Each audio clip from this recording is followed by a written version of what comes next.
Question number 11. In the adjoining figure, ABCD is a square. इसमें देखिए ABCD एक square है.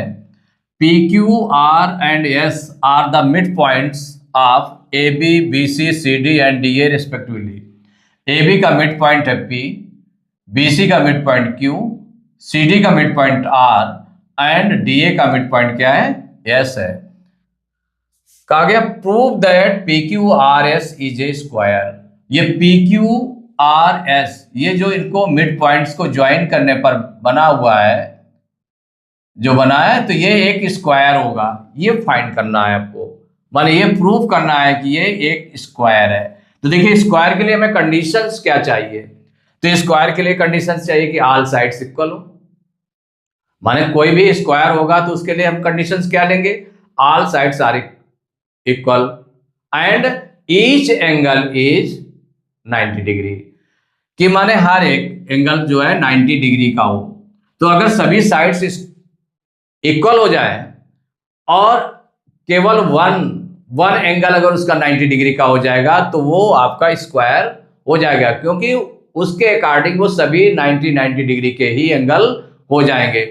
जैसे सपोज करिए कि रोम्बस में है, रोम्बस में ऑल साइड्स इक्वल होती हैं और अपोजिट एंगल्स इक्वल होते हैं. तो अगर वन एंगल जो है 90 डिग्री का हो जाएगा, रोम्बस का सपोज करिए कि वन एंगल 90 डिग्री का हो जाए तो उसके अपोजिट भी एंगल 90 डिग्री का हो जाएगा. तो ये 90 कितना हो जाएगा? 180 हो जाएगा. रेस्ट कितना बचा? 180 डिग्री. तो 180 डिग्री फिर टू पार्ट्स में बटेगा, क्योंकि उसके अपोजिट एंगल्स इक्वल है. इसका मतलब हो गया कि 180 का हाफ कितना हो जाएगा? 90. तो 90 ए भी हो जाएगा, 90 ए भी हो जाएगा. तो ईच एंगल हो जाएगा 90 डिग्री का. तो अगर रोम्बस का वन एंगल 90 डिग्री का हो जाए तो वो एक स्क्वायर बन जाएगा. क्या बन जाएगा? स्क्वायर बन जाएगा. क्योंकि इसकी ऑल साइड्स इक्वल होती हैं, वन एंगल 90 डिग्री का हो गया तो वो स्क्वायर बन सकता है. तो इसका मतलब इसकी सभी साइड्स जो आपके P Q, Q R, R S and P S है या एस पी है, इन सभी को ये सभी इक्वल हो जाए और वन एंगल 90 डिग्री का निकल आए. तो हम देखिए इसको इक्वल प्रूव करने के लिए हम क्या करें. तो ये ट्रायंगल्स दोनों ले लें. एक ट्रायंगल ले लें एपीएस और ट्रायंगल ले लें बीपीक्यू. ये ट्रायंगल ले लेंगे. इन दोनों को अगर हम इक्वल करें, माने इनको दोनों को कॉन्ग्रुएंट प्रूव करें. कॉन्ग्रुएंट प्रूव करने के बाद में ये साइड इस साइड के क्या हो जाएगी? इक्वल हो जाएगी. इस साइड के इक्वल हो जाएगी. तो कॉन्ग्रुएंट पहले प्रूव करें. तो कॉन्ग्रुएंट प्रूव करने के लिए हमें क्या क्या चाहिए? देखिए ये जो साइड है ये पूरी साइड इस साइड के इक्वल है. मान इसमें हम देख लें कि ये पूरी साइड, जैसे आप ये देखें, जैसे ये इक्वल सपोज करिए इसके करें और ये इक्वल इसको करें, तो ये देखिए मिड पॉइंट है. तो जो एपी होगा वो बीपी के इक्वल हो जाएगा. एपी क्या होगा? वो बीपी के इक्वल हो जाएगा. और दूसरा आपका क्या रहा? जैसे कि इतना है तो ये पूरी साइड जो है इस साइड के इक्वल है. तो इसका जो हाफ है, इसका हाफ है, वो हाफ भी इसके इक्वल होगा. हाफ किसके इक्वल हो जाएगा? एएस के. तो पहले हम तो निकाल लें कि ये इसके इक्वल होगा, ये पहले निकाल लें, और ये इसके इक्वल होगा, इसको निकाल लें. निकालने के बाद में फिर अप्लाई कर देंगे इसमें, और ये एंगल इसके एंगल को हो जाएगा 90 डिग्री का हो जाएगा. तो यहां से आप सॉल्व करना स्टार्ट करेंगे. तो जो गिवन है, क्योंकि प्रूव करना है इसमें, तो क्या गिवन है? तो गिवन आप राइट करें. गिवन में A B C D is a square. A B C D is a square. Is a square.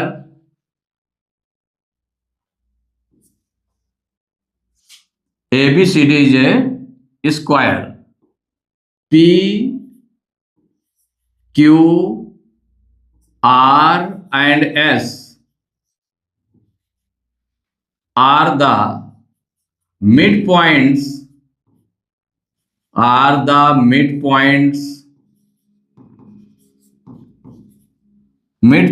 of AB, BC, CD and DA. AB, BC, CD and DA. ये आपका given है. तो to prove क्या करना है आपको? To prove PQRS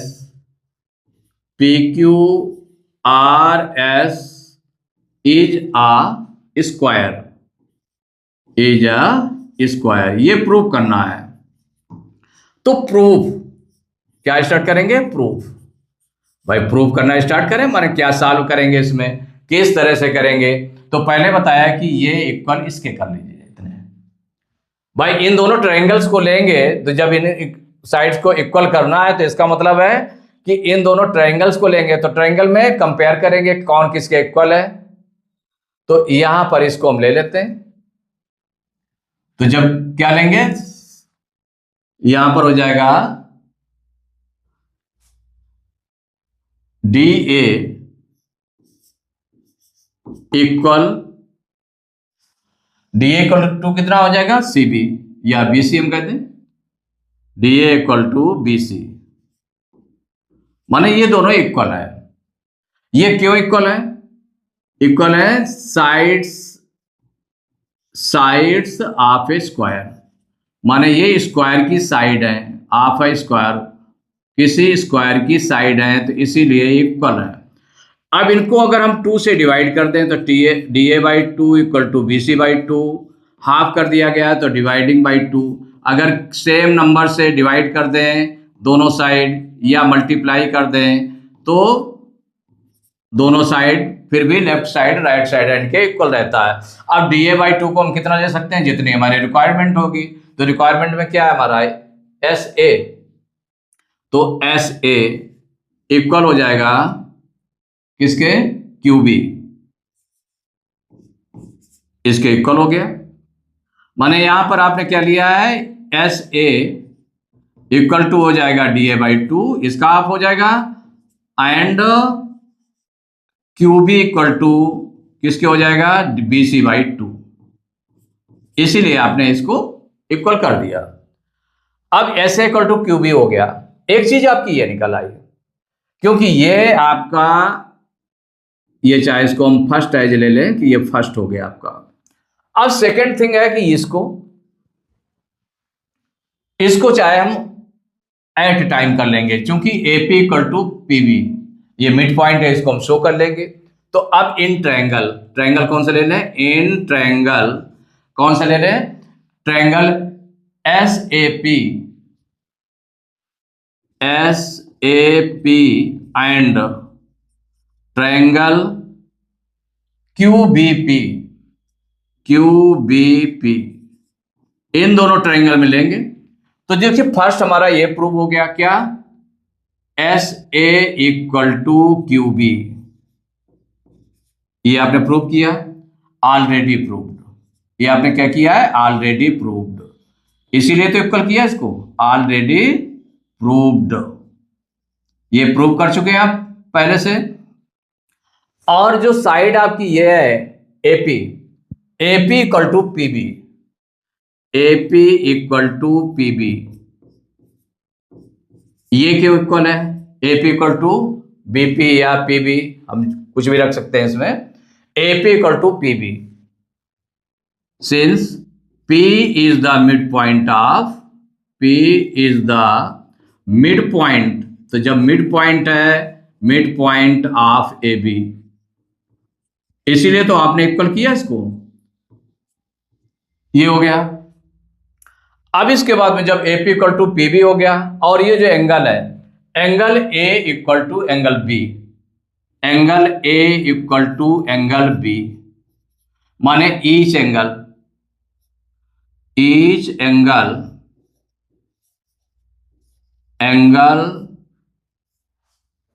is 90 degree.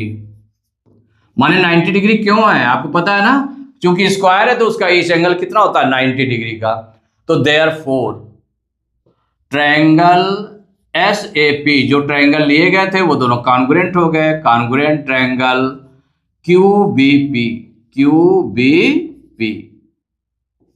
ये दोनों कॉन्ग्रुएंट हो गए। तो 2 साइड्स हो गए, देखिए 1 और 2, और उसके इंक्लूडेड एंगल हो गया। ऐसे 2 साइड्स हो गए, इंक्लूडेड एंगल हो गया। तो किसके थ्रू दोनों कॉन्ग्रुएंट हुए? तो बाई 2 साइड्स हैं यहां पर, तो बाई SAS कॉन्ग्रुएंस, इसके थ्रू दोनों कॉन्ग्रुएंट हो गए। तो जब कॉन्ग्रुएंट हो गए तो अब हमें चाहिए क्या, तो कॉन्ग्रुएंट में देखिए ये साइड इसके इक्वल है, ये साइड इसके इक्वल है, तो जो रेस्ट साइड है या रेस्ट एंगल्स है वो उनके इक्वल होंगे, उनके क्या हो जाएंगे, इक्वल हो जाएंगे। तो यहां पर जो रेस्ट साइड हमारी क्या है, ये PS है, SP है ना, तो ये SP लिख दें चाहे PS लिख दें, कोई उसमें फर्क नहीं। तो क्या हो जाएगा, SP इक्वल टू PQ। तो देयर सो क्या हो जाएगा, ESP इक्वल टू PQ, यही हो जाएगा, SP इक्वल टू PQ हो जाएगा, SP इक्वल टू PQ, ये निकल आया। माने ये कैसे निकला, बाई CP/CT। तो जब दोनों कॉन्ग्रुएंट हो गए तो CP/CT means congruence property of congruent triangles, उसके थ्रू बाई CP/CT दोनों इक्वल हो गए। माने सो SP इक्वल टू PQ, क्या हो गया, SP इक्वल टू PQ हो गया। एंड अब इसी में से और हम जोड़ सकते हैं, देखिए इस एंगल की भी जरूरत पड़ेगी आपको, ये एंगल और ये एंगल की, इसके एंगल की जरूरत पड़ेगी, तो उसको हम राइट कर सकते हैं, हालांकि बाद में देखेंगे इसको। SP equal to PQ by CP/CT, CP/CT के थ्रू दोनों कॉन्ग्रुएंट हो गए। अब जब ये कॉन्ग्रुएंट हो गए मीन्स कैसे हो गए, इक्वल हो गए, माने SP इक्वल टू हो गया PQ, ये इक्वल हो गए दोनों साइड्स। अब सेम माने इसी तरह से जब इस और इस ट्रायंगल को हम ले लें, माने फोर्थ ये साइड्स हैं इक्वल हुई कि नहीं इक्वल हुई, तो कैसे मालूम करेंगे कि भाई जैसे ये किया गया, इन दोनों ट्रायंगल को लिया गया, अब इस दोनों ट्रायंगल को ले लें, तो सेम इसी तरह से जैसे करेंगे तो क्या आ जाएगा, PQ इक्वल टू हो जाएगा QR हो जाएगा। जब इन दोनों ट्रायंगल को लेंगे तो क्या आ जाएगा, QR इक्वल टू RS हो जाएगा। जब इन दोनों ट्रायंगल को लेंगे तो RS इक्वल टू हो जाएगा SP हो जाएगा।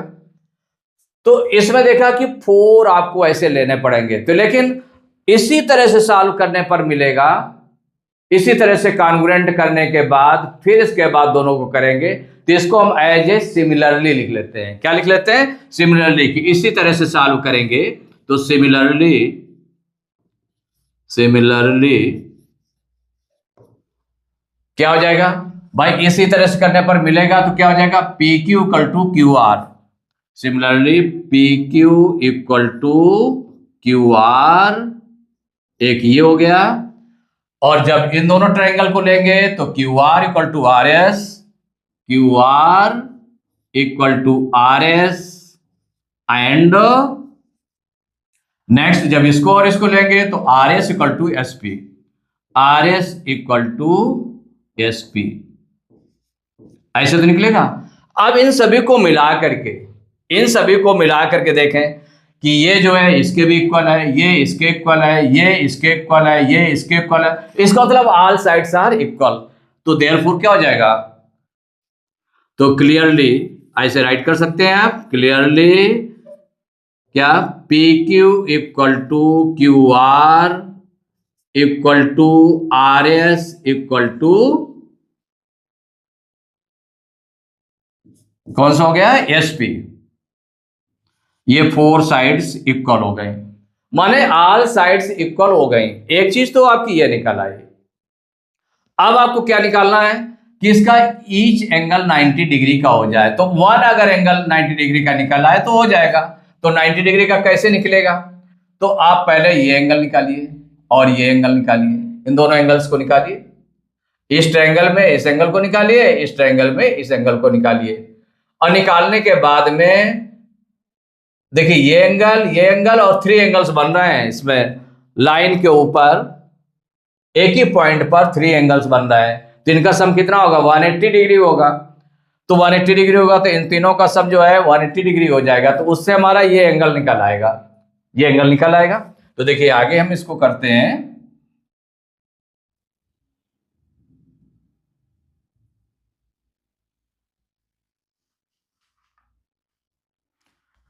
तो कौन कौन सा ले लें इसमें, तो ये पहले इन एंगल्स को निकालें। तो देखिए पूरी जो साइड है DA, DA किसके है? AB के इक्वल है। तो सिंस, अब यहां पर देखिए, अब आगे स्टार्ट कर रहे हैं इसमें, तो नाउ सिंस क्या है? DA equal to AB, DA equal to AB, ये आपका गिवन है। DA इक्वल टू AB है, तो इसका मतलब ये इतना साइड, इट मीन्स हो गया जो DA अपान 2 है, तो DA अपान 2 से डिवाइड करने पर क्या हो जाएगा? AB upon 2। माने सेम अभी वही चल रहा है आपका कि ये दोनों इक्वल हो जाए, ये और ये इक्वल हो जाए। कौन से इक्वल हो जाएगा? यहां पर ये दोनों इक्वल हो जाए, DA और AB को हम इक्वल इसमें ला रहे हैं, तो DA अपान 2 इक्वल टू हो जाएगा AB अपान 2। यहां पर क्या था? ये दोनों इक्वल क्यों थे? साइड ऑफ स्क्वायर है, साइड्स ऑफ अ स्क्वायर, ये जो इक्वल होते हैं इसीलिए इक्वल है। अब इसके बाद DA upon 2 equal to AB upon 2, तो इसका हाफ, चूंकि ये कहां पर है? मिड पॉइंट पर है ना, तो DA बाई 2 को हम क्या रख सकते हैं? SA, तो क्या हो जाएगा? SA equal to AB by 2 को क्या रख सकते हैं? AP इक्वल टू हो जाएगा AP, इसके इक्वल हो जाएगा। तो इसमें क्या किया आपने? डिवाइडिंग बाई 2 किया है, डिवाइडिंग दोनों साइड में 2 से डिवाइड किया है, तो डिवाइडिंग बाई 2, और इसके बाद में देखिए SA इक्वल टू हो गया AP, SA equal to AP, तो SA क्या हुआ? तो SA जो हुआ वो DA बाई 2 के इक्वल है, और क्योंकि उसका हाफ है, मिड पॉइंट है, एंड AP इक्वल टू है AB अपान 2, इसीलिए तो आपने इनके प्लेस पर रखा है। तो जब रखा है तो ये दोनों साइड इक्वल है, तो इस ट्रायंगल में देखें ये दोनों साइड्स इक्वल हैं, माने ये साइड इस साइड के इक्वल है, तो इनके अपोजिट एंगल्स भी इक्वल होंगे, तो देयरफॉर क्या हो जाएगा? कौन से एंगल हो गए? Angle ASP, angle ASP equal angle APS, angle APS, माने अपोजिट एंगल्स क्या राइट करेंगे इसमें? क्यों इक्वल हो गए? Opposite angles of equal sides of equal sides of a triangle, इसीलिए तो इक्वल हो गए दोनों एंगल्स। तो जब इक्वल हो गए, और बट इसमें अगर हम देखें तो ये एंगल आपका, ये तो 90 डिग्री का है, 90 डिग्री का है ना, तो ये एंगल और ये एंगल इक्वल है, तो इसको हम x अगर लेट कर लें, क्या लेट कर लें? इसको इक्वल टू x लेट कर लेते हैं, माने angle ASP equal to angle APS, इसके इक्वल हो गया x, क्या हो गया? इसके इक्वल x हो गया। तो यहां पर क्या राइट करेंगे? इन ट्रायंगल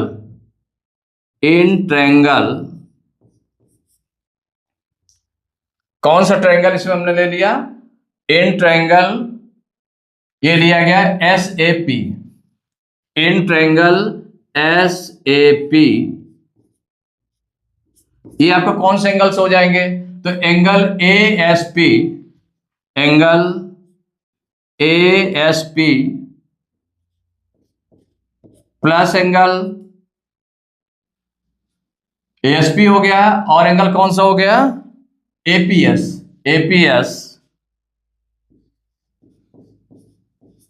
प्लस एंगल, ये आपका है SAP, angle SAP equal to 180 degree, माने एंगल सम प्रॉपर्टी के थ्रू हो गया। ट्रायंगल में लिया तो तीनों एंगल का सम कितना हो गया? 180 डिग्री हो गया। तो जब 180 डिग्री हो गया तो इसमें हम वैल्यू रख देंगे, तो एंगल ASP की वैल्यू हमने एज ए क्या ले लिया? ये x, तो यहां पर x के इक्वल ले लिया गया, क्या ले लिया गया? तो ये आपका x होगा, ये इक्वल है और ये इक्वल है, तो x प्लस एंगल SAP कितना है? 90 डिग्री, इक्वल हो जाएगा 180 डिग्री, ये हो जाएगा। तो x कितना हो गया? 2x हो गया, तो 2x इक्वल 90 डिग्री को उधर ट्रांसपोज कर देंगे तो 180 डिग्री माइनस 90 डिग्री, तो x इक्वल टू कितना हो जाएगा, ये x इक्वल टू हो जाएगा 180 में से 90 माइनस करेंगे तो 90 आ जाएगा, अपॉन 2 से डिवाइड करेंगे, कितने टाइम्स जाएगा, 45 टाइम्स, तो x की वैल्यू आ गई 45 डिग्री आ गई, ये 45 डिग्री आ गई x की वैल्यू। अब यहां पर जो x की वैल्यू आई है वो किसके इक्वल होगी, अब यहां पर जो नीड थी हमें, जो यहां पर जिसकी नीड है, नीड किसकी है, तो देखिए जो ये नीड है इस एंगल की, इस एंगल को हमें निकालना है, तो एंगल APS, तो देयरफॉर क्या हो जाएगा, तो यहां से जो स्टार्ट करेंगे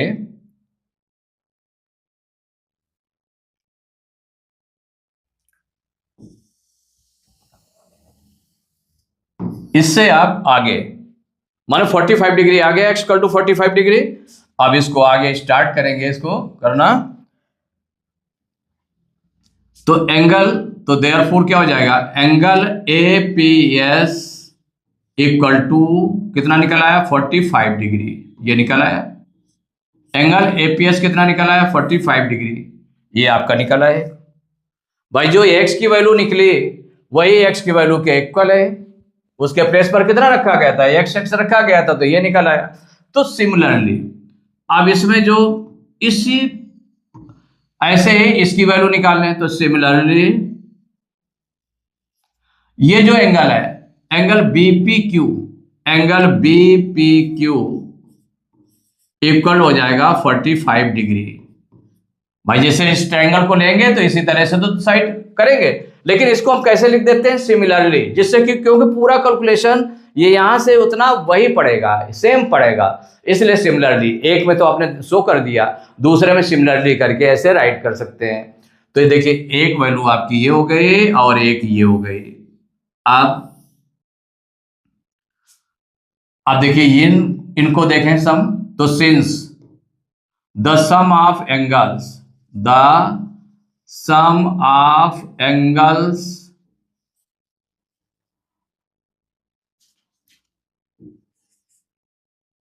on the same side, on the same side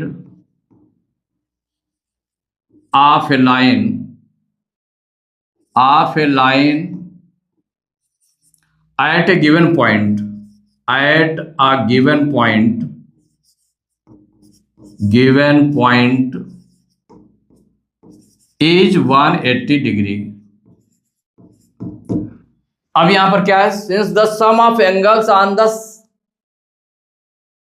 same side of a line, यहां पर क्या होगा, सेम साइड, यहां पर जो आपका आ जाएगा same side of a line, यहां पर जो आप यूज करें same side of a line, on the same side of a line, same side of a line at A given point is 180 degree. तो वन पॉइंट पर कितने, एक angle ये हुआ, एक ये हुआ और एक ये है ना, 3 एंगल्स है बन रहे हैं, तो इनका सम कितना होगा, 180 डिग्री होगा, तो ये हो जाएगा, तो angle APS, angle APS plus angle SPQ, angle SPQ plus angle SPQ हो गया, प्लस एंगल हो गया BPQ, BPQ कौन सा था, BPQ था, BPQ इक्वल 180 डिग्री, ये 180 डिग्री के इक्वल हो गया। अब देखिए एंगल APS कितना निकला, 45 डिग्री, तो 45 डिग्री रखा, प्लस एंगल SPQ आपको यहां पर फाइंड करना है, तो एंगल SPQ हो गया, प्लस एंगल BPQ कितना निकला, 45 डिग्री इक्वल 180 डिग्री, ऐसे राइट किया। अब इसके बाद में देखिए तो 45 और 45 कितना हो जाएगा, 90 डिग्री, तो 90 degree plus angle SPQ equal 180 degree. अब 90 डिग्री को तो ट्रांसपोज कर दें, तो angle SPQ equal 180 degree minus 90 degree, तो एंगल SPQ इक्वल हो जाएगा 90 डिग्री। ये निकल आया, वन एंगल आपका 90 डिग्री निकल आया। तो अब आपने देखा कि ऑल साइड्स इक्वल हैं और वन एंगल 90 डिग्री का है, तो इसका मतलब सभी एंगल्स 90 डिग्री के कैसे हो जाएंगे, ये आपको भी बताया गया था। तो यहां पर सिंस आप इसका रीजन लिख करके आंसर से लिख देंगे। तो since all sides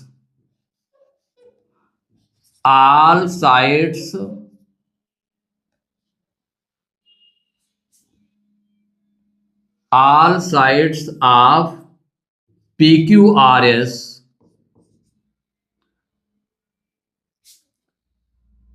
all sides of a quadrilateral, तो जो क्वाड्रिलेटरल लिया गया है कौन सा है क्वाड्रिलेटरल,